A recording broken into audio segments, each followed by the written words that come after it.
All right, boys and girls, this week the math lesson is on pictographs. Last week we talked about tally marks and tally charts, so now we're going to do pictographs to go along with your math that you're doing this week.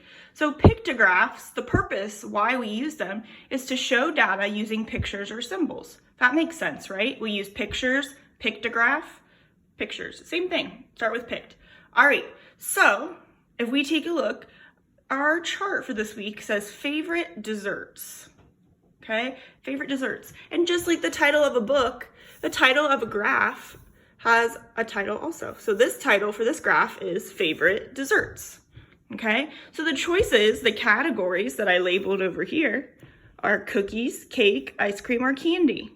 Okay, and something that's a little different about a pictograph compared to a tally chart is that it has another feature. It's called a key. If you go to the key, it tells you what each symbol equals. So on this chart, 1 heart equals 1 student, okay? So it's just like counting up, all right? So if we take a look, just looking at our chart already, which do you think has the most votes just by looking at it? Okay, so remember last week what I always said to do first is to count and give you the number at the end. It's so much easier if you do that first. So cookies, we had 1, 2, 3 people pick cookies as their favorite dessert. Cake, 1, 2, 3, 4, 5 people picked cake. And ice cream has 1, 2, 3, 4, 5, 6, 7, 8 votes. And then candy has 1 vote. Okay, it's so much easier if you just go ahead and jot the numbers down. All right, so let's go to the questions. Which dessert was least liked? And if something was least liked, it means it got the least amount of votes. So just by looking at that, what do you think is the least liked dessert? I would say it was candy because all of these have more, and this one only has 1. So candy was the least liked dessert. Just by looking at it, what do you think was the most liked dessert?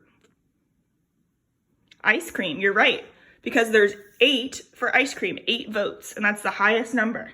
Okay, question number 2. How many more students liked ice cream than cookies for dessert? Okay, I underlined how many more for a reason. I underlined it because that always tells us that we're gonna do subtraction, okay? How many more means the problem is a subtraction problem. And I'm gonna read it one more time. How many more students liked ice cream than cookies for dessert? Well, I have to take a look at my numbers. They mentioned ice cream and cookies. So there were 8 votes for ice cream and 3 for cookies. If we're doing subtraction, the daddy number, the biggest number, always comes first. So which number is bigger, 8 or 3?